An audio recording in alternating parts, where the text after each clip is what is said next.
Hi, and welcome along to AFTV to a brand new show where we give an insight on Arsenal's game. Of course, the game on Sunday was Crystal Palace 2, Arsenal 2. And here to take a deep dive and give a real insight into the game is Graham. By popular demand, you guys have been asking for a long time to get Graham on to give us an insight. Now, we're going to do this each and every week. Graham, welcome along. Wasn't the result we were all looking for today because we were all hoping that Arsenal could keep that winning run going. But in the end, maybe a bit of a fortunate point. What did you make of the game, Graham?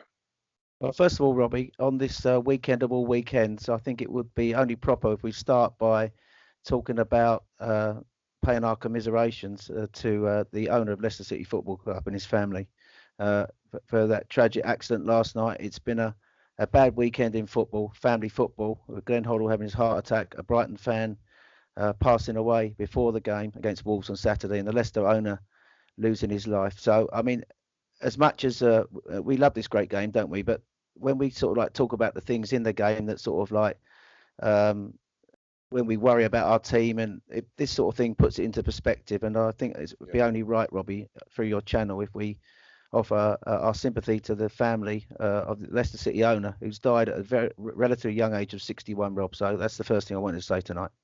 Yeah, here on that one. Really sad, really sad. Right, on to our performance today then, Robbie. Obviously, we've been on this fantastic 11 games winning run, and it came to an end today, obviously. And to be honest, in the end, we rather escaped with a draw, didn't we? We escaped with a draw. I thought Palace outfought us and outthought us, as well as outfought us and outthought us. I'll get that right in the game. And I think this was probably a game too far for our players after a very hard, demanding week, Robbie. I think they played 3 games in 6 days, and I think today there was a lack of intensity in our second half performance, which is, I think, has been a big barometer this year of how well we've been playing, because in the second half under Unai Emery, we've stepped up in the second half. But today, when we only had 1 shot on target after we took the lead, and that to me showed that maybe the players physically were jaded today. I think we played a very good Palace team who, despite their results, are a very good team. And I just think that in the game itself, there were 3 key incidents, which I know we're going to talk about. I think the lineup today, Rob, we went 4-2-3-1. And I think the loss of 2 left backs has finally caught up with us, and as well as Granit Xhaka did in the game against Leicester in midweek. And today, obviously, Palace play a 4-3-3 with 2 wingers, Townsend and Zaha. And I know we're going to talk about Wilfried Zaha, who I rate really highly, and I think that he would be a fantastic fit for our club. Today, had we had a left back probably in that final key incident in the game, maybe he would have challenged in a different way. I know Zaha rather bought the foul, and we're going to talk about whether contact's a foul or not. But overall, I think had we had a left back today, that might not have happened.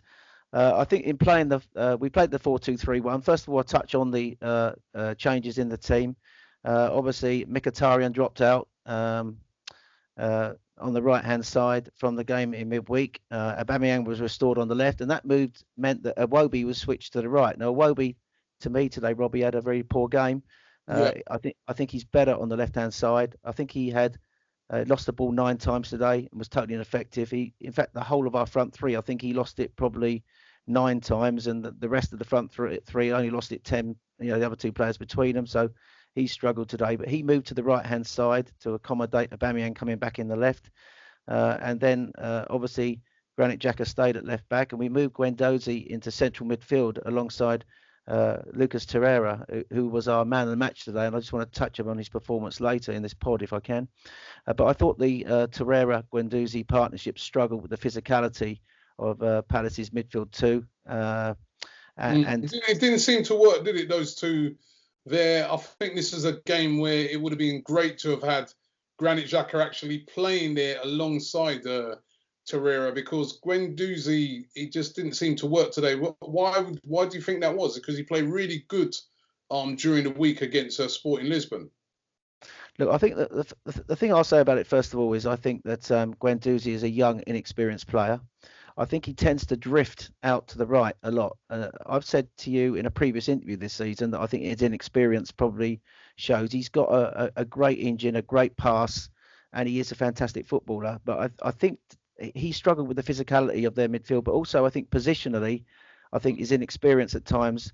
I think Xhaka and Torreira are much more together as a central midfield partnership, with Torreira sprinting to make those recoveries and tackles, and then the blocks and interceptions, and Xhaka close to him to receive the ball. I remember when they played together, Xhaka and Guendouzi, in a game earlier this season. I think it was Everton. He was sort of like Xhaka was gesturing to Guendouzi, come closer to me, come closer to me. You know, you're too far away from me.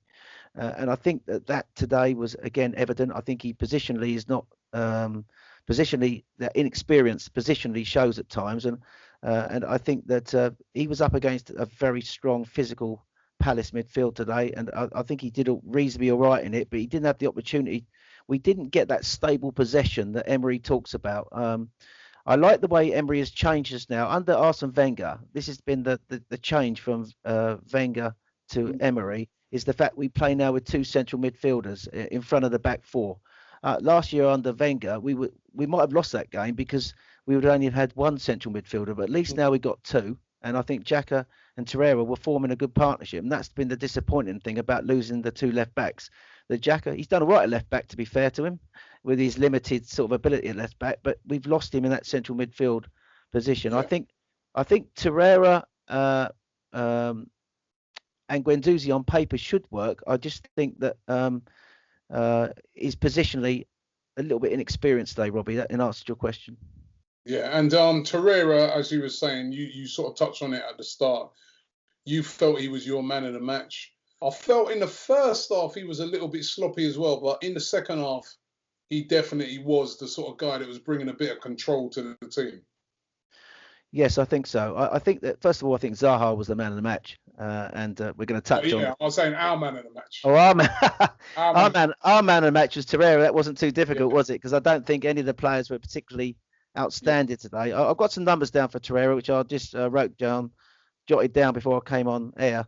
He won 3 of his tackles, 3 interceptions, 3 blocks, 4 clearances, and he won the free kick, didn't he, with Xhaka at that pile driver into the corner past Hennessy. So very good, again, sprinting to the ball, recovering. And I remember one incident in the first half where he ran across and he got it. He got it away in a very dangerous area.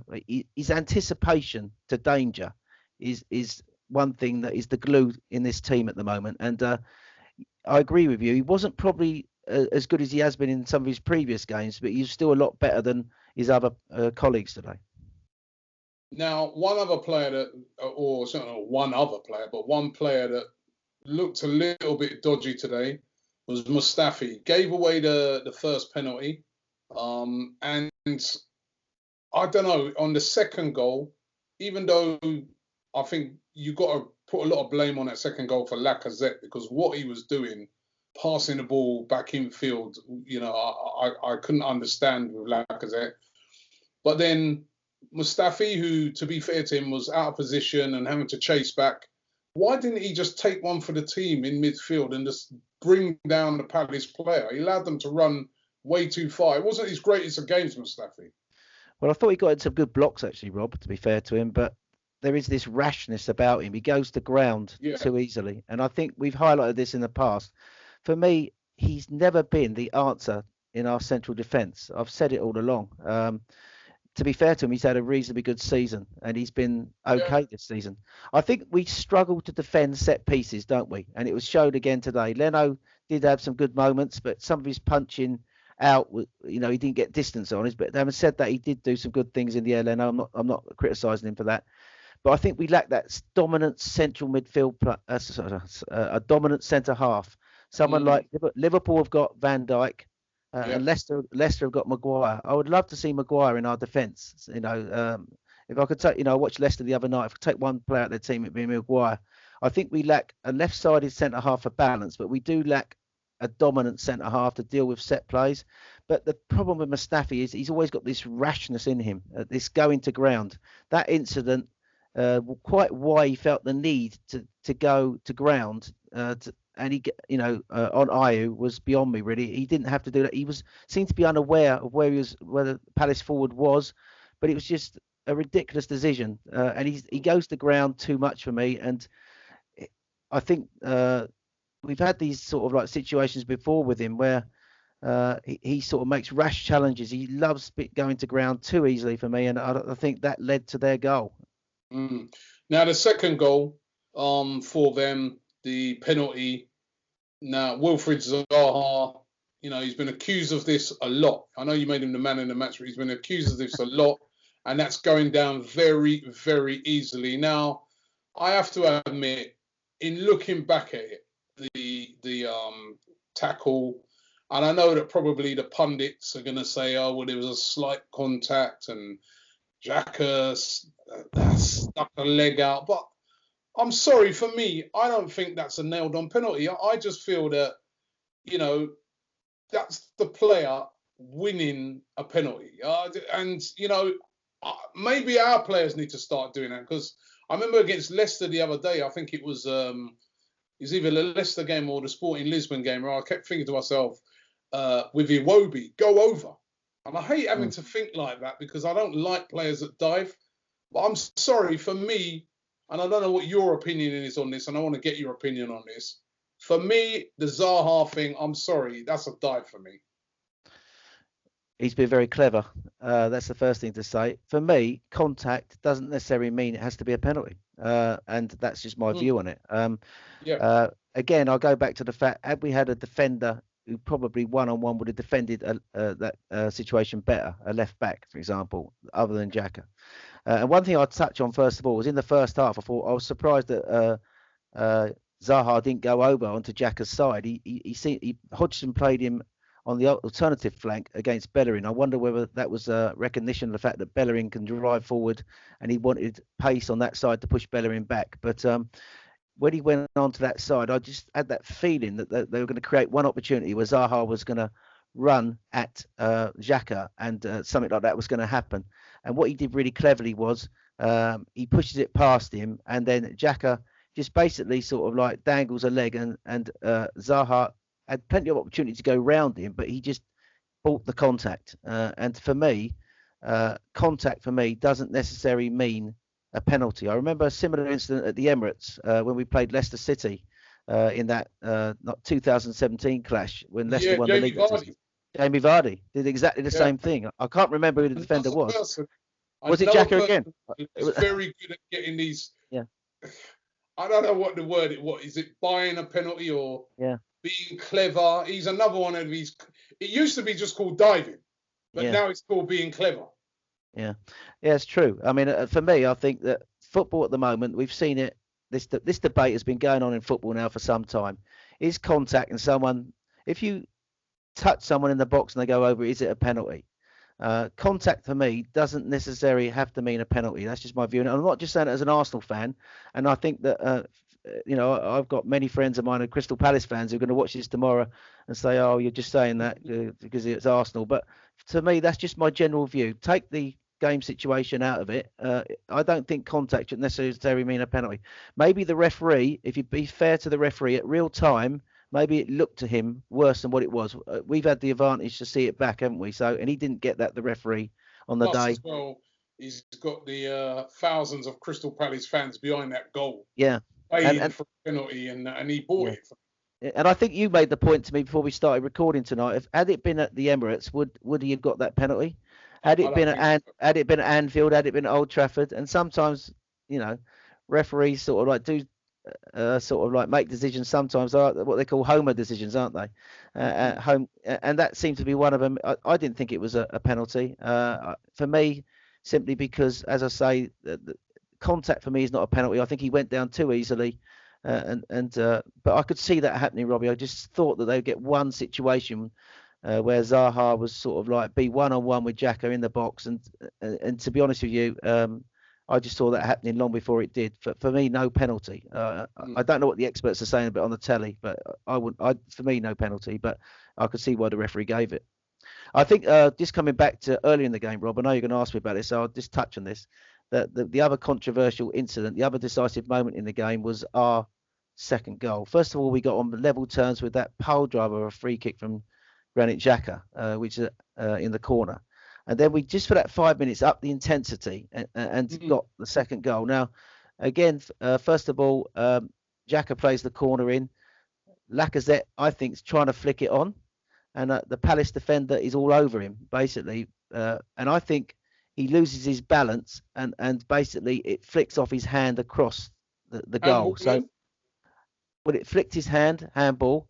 Now, for me, I think the fact that the Palace player was pulling him about made the right decision in a way for me, because basically it was a foul. Well, you could argue even it was a penalty because basically he was sort of like pulling him.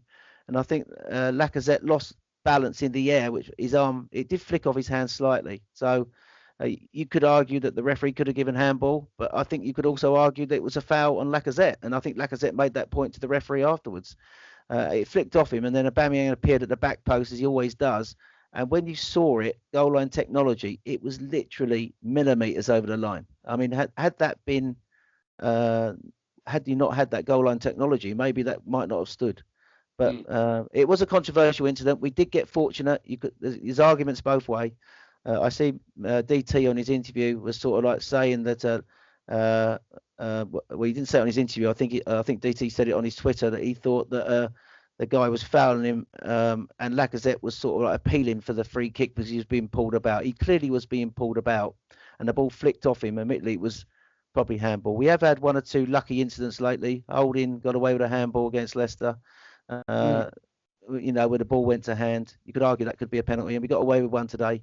But then, having said that, Palace, I thought, got lucky with the penalty. So in the end, you could argue it evens itself up. It evens itself out. And do you look on it today and say to yourself, do you know what? Decent point away from mum. I know we've all been really excited about the fact that we've been winning game after game, but it had to come to an end sometime. And do you look on it and say to yourself, well, actually, maybe that's the type of game that last year we may not even have got a point out of it? Well, first of all, last year we won there 3-2, didn't we? That was one of our best. I know we won there 3-2 last year, but we saw similar types of games last year where teams fought back against us and we just lost all momentum, lost all discipline, all shape, and left there with no points. I remember the game against Newcastle being one of those. Yeah, you could argue that. I think it's when they got back to 2-2, you could argue that last 10 minutes we might have buckled, and I think in the past, as you quite rightly said, away from home when we conceded one goal, we normally conceded two, and we lost it to teams last year like Brighton and Bournemouth in situations like that. So in the end, you could argue it was a point game, but when you're leading in a game 2-1, it feels like a points drop, doesn't it? I think having got back in front, and I think had we not played those 3 games in a week, 3 games in 6 days, I think that maybe we would have hung on, or even upped the intensity to get a third decisive goal. I think what Emery did tactically in the game today is he brought Welbeck on. Welbeck, first of all, to help us in transition, but also to sort of like get back and defend, because Palace was sort of like throwing caution to the wind, putting balls into our box. So, and you know, I thought when Welbeck come on, I wanted Aubameyang to come more central, because it went to a 4-4-2, didn't it? Like we played at Fulham, but he played Welbeck centrally, but also to help defend, because Palace were getting extra players into the box. But in answer to your question, in the end, it feels like to me 2 points dropped. But you know, when it went 2-2, because I was listening to on the radio today, I would have taken a point then, to be honest. And Palace is still a very difficult ground to go to. Remember, it's a London derby for us as well, and their fans weren't as loud today, as you said to me, as they have been, but it still is a good atmosphere for Palace. And in the end, I think a draw, although you know it ends our winning run, and we're not going to equal the club record now, 14. You know, I think in this step of progression under Emery, it still feels like we're moving in the right direction. We're still not playing well in games and getting results, aren't we? So that's a positive. That's what I will say on that. And yeah, so I just feel as though at least we kept the momentum going into that Liverpool game. Now we're going to have to defend a lot better than that against Liverpool. And I'm glad you mentioned that game, because you would have seen the comments from Paul Merson, which got a lot of fans wound up talking about it. Troops, there was several Thai today really angry about Paul Merson's comments. However, listen, what he's saying, Paul Merson, basically is that if we defend like how we did today, you can include, we will get beat by a team like Liverpool. We've got to get our defensive shape and our defensive discipline sorted out in time for that game next week, because a couple of the chances that Palace missed in the first half, if those fall to Firmino, Mane, Salah, they ain't missing those chances. No, we saw it at the Emirates last year, didn't we? I mean, first of all, they tanked us 4-0 at Anfield when Wenger played such an unstructured side, where basically we just had everybody committed up the pitch and they were just sort of waltzing through the centre of our midfield. But if you remember correctly, when we played at the Emirates, and again, we only played one DM that night, Xhaka, not two. They were 2-0 up against us, and then we pulled it back to 3-2, didn't we? So that's the first thing to say. One thing I'll say about Emery is he's a video king. He will study how Liverpool play, and he will set us up in a shape, a formation, a structure that tries to address their weaknesses and gives us a platform in the game. We tend to sort of like start in the game, trying to establish stable possession in the game and stay in the game in the first half. And I think he'd be weary of Liverpool's fast start. They always start fast, don't they, for 25 minutes. So he'd be weary about that. Now, I've been thinking how best we can sort of like beat Liverpool at the Emirates next week. And I watched Napoli a few weeks ago beat Liverpool 1-0. Now, as far as I think that's their only defeat this season. And Carlo Ancelotti, the wily old fox, went from a 4-3-3, which is the preferred formation for Napoli, to a 4-4-2. And he was really clever what he did that night. And we could play a 4-4-2 with a diamond midfield four, couldn't we? And I'll just talk about some of the things I noticed in that game because I watched it back. He was really clever, right? He basically, it was 4-4-2 out of possession. And then he went 3 at the back in possession with his left back sort of like sitting back in the half space. So in possession, he didn't commit both fullbacks forward. And that's a lesson for us, not to commit both fullbacks forward. He had his right winger hugging the touchline, looking to make diagonal runs. So what they did quite cleverly in Napoli, they would sort of like play it out to the left fullback. He would sort of like play it into central midfield, and they would sort of like rotate it around in central midfield. And then they'd wait for the right fullback to join the attack and then draw players out. And then the winger would make a diagonal run into the box. Now, out of possession, what they did quite cleverly also is that the two central forwards in the two, Insigne was one of them, and Dries Mertens, would sort of do like a medium block sort of like press, where it wasn't like a full press, but what it did was it stopped, and then their central midfielders would push up. So basically, it stopped Liverpool playing through the lines, and they ended up frustratingly for them having to go long. Liverpool like to sort of like play it through the press into central midfield and play it out to their forwards to get Salah and Mane in the game. But what he did was he frustrated them to the point where they ended up just playing long balls. Klopp made a point about sort of like crediting Ancelotti the way he sort of like set the team up. So it didn't get lost to me, Robbie, that they played a 4-4-2. Now, if we can play a 4-4-2 with a diamond midfield four, or even if we just play 4-4-2 with a double pivot in midfield, we could play Mkhitaryan on the right. Maybe Ozil might. I know it's hard to say at a home game without our captain, but Mkhitaryan on the right hand side would probably offer more than Ozil in that system, and Iwobi on the left. Now, what we do if you play the left fullback and he hugs the touch, he sort of like sits back in the half space and then forms like a 3 when we're in possession. That gives a lot of space for Iwobi on the left hand side or someone to drive into that area. So that's just a thought, isn't it? It's quite a complicated system to explain. It's quite risky to try. Well, it's something different. I think Emery would go 4-2-3-1, but I just think I watched Napoli win with a 4-4-2, and they nullified Liverpool's strengths. That's the one thing I will say. Anybody who can get hold of that game and watch it, the way Liverpool were totally ineffective and not even have any shots at their goal in the second half, and then resort to long balls out of desperation. Salah totally ineffective. That's got to be a system, I think, that will work. So we can play 4-4-2 either with the diamond midfield four or with two, like we played at Fulham with the two wide players. Ozil at the front of a base, or two wide players and Lacazette and Aubameyang down the middle. I do feel Aubameyang still is wasted out on that left-hand side. He's not in the game enough. We've got an elite forward there, and I just think that there's an argument at the moment with Lacazette slightly off form today for Aubameyang to get his chance now down the middle. And let's test Liverpool. Let's sort of like drive them back and use pace to push them back, and that's what I'd like to see. If we sit off them, that they will sort of like kill us. But I think we've got to be incredibly disciplined, sit with our double pivot in central midfield, and hopefully Torreira and Jack will be back together for that. And then I think we're going to have to be very disciplined off the ball. And I think Emery, the one thing he's just showed already, he's a video king. He analyses data, and he will set us up, I think, to give us the best chance to win that game. I think it'll be a tighter game than what people are thinking, actually. And Paul Merson's obviously contract at Sky must be up for renewal. That's the only thing I can say. I loved him as a player. I have to say I used to have a Merson 10 shirt, but he's I think he's entertaining, but that's, when I listen to him talk, you have to remember he's a Chelsea fan, though, isn't he? As everybody keeps saying. Listen, Graham, it's been fantastic getting you to give your insight and analysis on the game.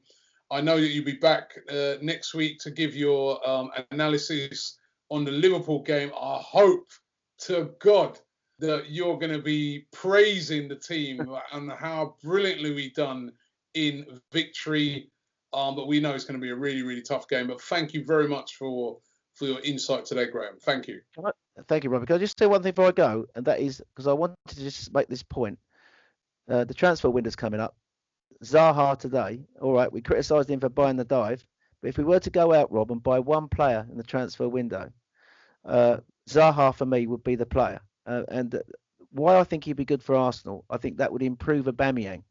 Because what we saw at Dortmund, Rob, was that when Aubameyang played in a three up front with two pacey wide players, Zaha today was drawing our defenders to him every time he got the ball, and that was creating space. More than one defender as well. Yeah, so I think if we were to buy one, we need a centre half desperately. I think Mustafi, I think he's expendable, and I think that I think in time he will be replaced.